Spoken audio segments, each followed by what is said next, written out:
오늘 성경 말씀은 고린도전서 15장 20절에서 22절 말씀입니다. 고린도전서 15장 20절에서 22절 말씀을 같이 합독하십니다. 고린도전서 15장 20절 말씀.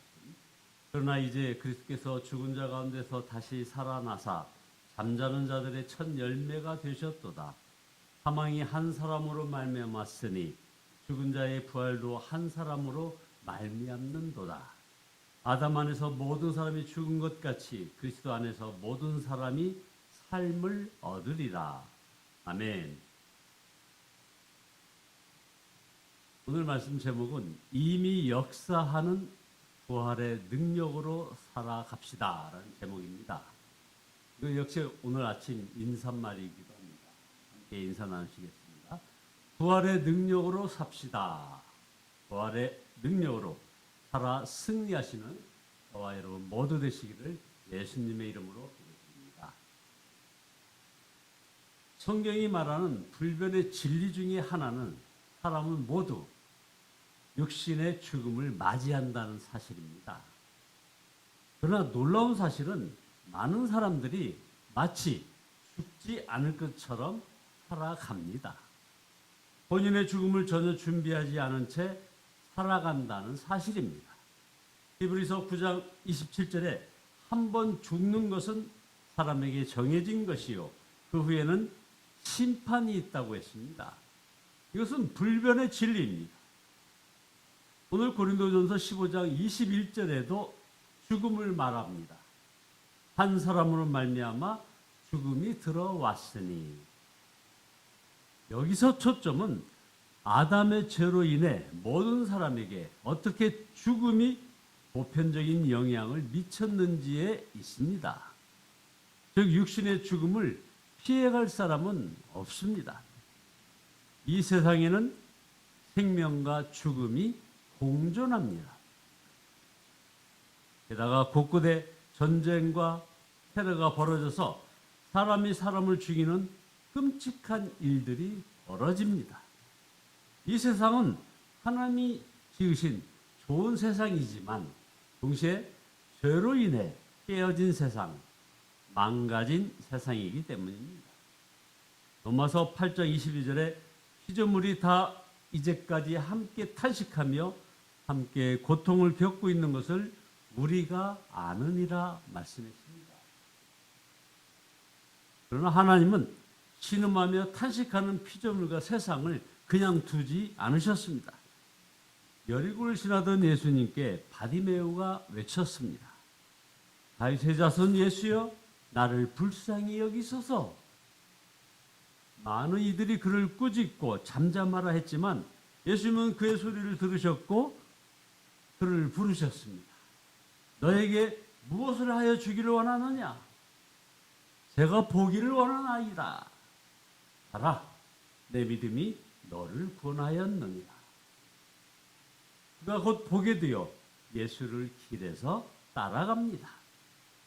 신음하고 아파하는 이 세상 사람과 그 사람들을 구원하고 회복시키고자 하나님이 행하신 일은 바로 예수 그리스도를 보내시고 십자가를 지게 하신 일입니다. 바로 그 죄가 모든 고통과 괴로움의 근원이기 때문입니다. 죄가 사망과 죽음을 가져왔기 때문입니다. 그러나 이제 십자가에서 모든 죄값이 치루어졌습니다. 다 이루었다. 죄값은 영원히 완전히 치루어졌습니다.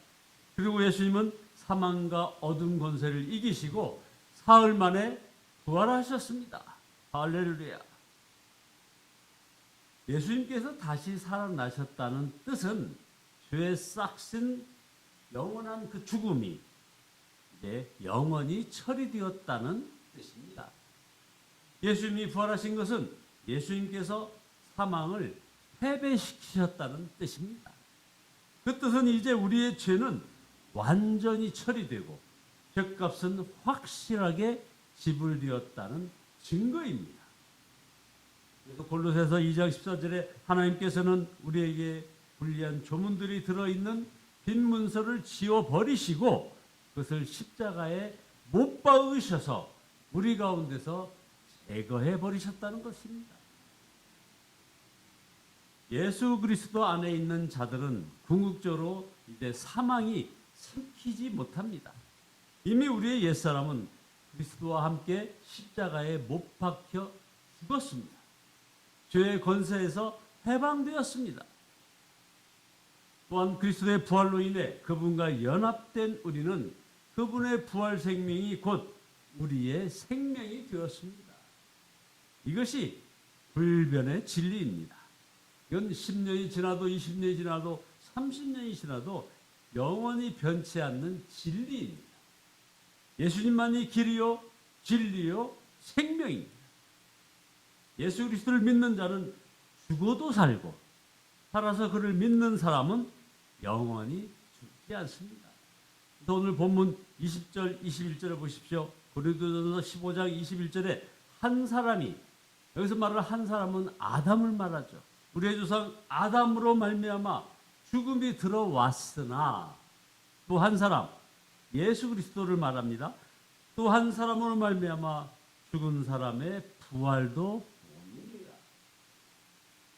첫째 아담은 죽음을 가지고 세상에 들어왔지만 둘째 아담이신 예수님은 부활을 세상에 가져오셨습니다. 부활은 모든 믿는 자들의 산 소망이. 오늘 본문에 예수님의 부활을 첫 열매로 비유했습니다. 고린도전서 15장 20절에 그러나 이제 그리스도께서는 죽은 사람들 가운데서 살아나셔서 잠든 사람들의 첫 열매가 되셨나. 여기서 첫 열매란 아직 실현되지 않은 다가올 많은 대추수의 첫 열매라는 그런 뜻입니다. 그 말은 부활하신 그리스도처럼 죽은 자들 가운데서 다시 살리심을 받아 부활하게 될 사람들의 완전한 추수가 있을 것이라는 하나님의 확실한 약속입니다. 첫 열매가 있다면 확실한 추수가 있듯이 죽은 신자들의 부활은 절대적으로 필연적이라는 뜻입니다. 그러나 동시에 첫 열매라는 것은 사람들에게는 예수님 같은 몸의 부활은 아직 완전히 이루어지지 않았다는 것입니다. 우리가 사는 지금 시대는 죄의 옛 시대와 부활의 새 시대가 중첩된 그런 시대입니다. 그러므로 여전히 우리는 죽음을 보는 것입니다. 하지만 육신의 죽음은 있을지라도 영원한 죽음은 이미 끝났습니다. 그것이 22절의 메시지입니다. 고린도전서 15장 22절에 아담 안에서 모든 사람이 죽는 것과 같이 그리스도 안에서 모든 사람이 살아나게 될 것이라. 22절에 보면 그리스도 안에서 모든 사람, 그냥 세상의 모든 사람이 아니라 예수님을 믿는 모든 사람이 다시 살아나게 될 것이라고 약속하고 있습니다. 20절에는 그들을 잠든 사람들이라고 했습니다. 여기서 잠든 사람들이란 예수님을 믿어 죽어서 현재 낙원, 곧 천국에 있는 자들을 말합니다. 예수님께서 십자가 옆에 있던 한 강도에게 말씀하시기를, 예수께서 그에게 말씀하시기를 내가 진정으로 네게 말하노니 너는 오늘 나와 함께 낙원에 있으리라. 낙원에 있을 것이다. 우리 죽으면 신자의 영혼은 아무 의식 없는 상태로 있는 것이 아니라 예수님과 함께 낙원에 있게 됩니다. 그러나 그 낙원은 끝이 아니고 그 다음에 예수님이 재림하여 부활이 있기까지 머무는 곳입니다. 왜냐하면 부활이 그 뒤에 있고 이 땅에 임할 새 하늘과 새 땅이 마지막이기 때문입니다. 성경은 창조로 시작해서 부활과 새 하늘과 새 땅인 새로운 창조로 끝이 납니다. 그때가 되면 더 이상 죽음도 없고 아픔과 눈물도 없을 것입니다. 그래서 계시록 21장 4절에 그들의 눈에서 모든 눈물을 닦아주실 것이니 다시는 죽음이 없고 슬픔도 울부짖음도 고통도 없을 것이라. 이전 것은 지나갔으니 다 사라져버렸도다. 다시는 죽음이 없는 이유는 부활이 사망 권세를 이겼기 때문입니다. 작년과 올해도 많은 이들의 장례가 있었습니다. 사랑하는 아버지, 어머니를 보내드려야 했습니다. 심지어 어떤 이들은 자녀를 먼저 보내야 했던 그런 부모님들도 계셨습니다. 도대체 그 무엇으로 먼저 죽은 자녀로 인한 상실감과 그 아픔을 치유할 수 있을까요? 한 소망은 단 하나입니다. 바로 예수 그리스도 안에 있는 부활입니다. 계시록 14장 13절에 또 내가 들으니 하늘에서 음성이 나서 이르되 기록하라 지금 이후에 주 안에서 죽는 자들은 복이 있도다 하시매. 세상의 불청객인 죽음과 슬픔을 이길 수 있는 유일한 소망은 천국의 소망이며 죽음의 권세를 이기는 것은 오직 예수 그리스도의 부활의 능력입니다. 그리스도 안에 있는 자들은 죽음이 끝이 아니라 새로운 몸으로 다시 부활할 것입니다. 이것이 오늘 고린도전서의 이 약속의 말씀의 핵심 메시지입니다. 결론입니다. 많은 분들이 경제적, 관계적, 신체적 고통으로 인해 힘들다, 어렵다, 침체되었다고 말씀하십니다. 그런데 어떤 분들은 그 누구보다도 상상할 수 없는 역경을 겪고 있습니다. 그런데 그들의 입술에는 불평과 원망이 아니라 감사와 찬양이 넘쳐납니다. 어떻게 그럴 수가 있나요? 부활하신 예수 그리스도 때문입니다. 이미 성령을 통해 그분과 연합하였기 때문입니다. 그리하여 그분의 부활의 능력이 그 아들에게도 그 아버지에게도 어머니에게도 이미 그들 안에 강한 힘으로 역사하고 있습니다. 에베소 성도들에게 사도 바울의 고백은 죽은 자들 가운데 예수님을 일으키신 그 부활의 능력이 얼마나 큰지를 알기를 원했습니다. 더 나아가 이미 그들 가운데 역사하고 있음을 알기를 원했던 겁니다. 그래서 에베소서 1장 19절에 보면 그의 힘의 위력으로 역사하심을 따라 믿는 우리에게 베푸신 능력의 지극히 크심이 어떠한 것을 너희로 알게 하시기를 구하노라.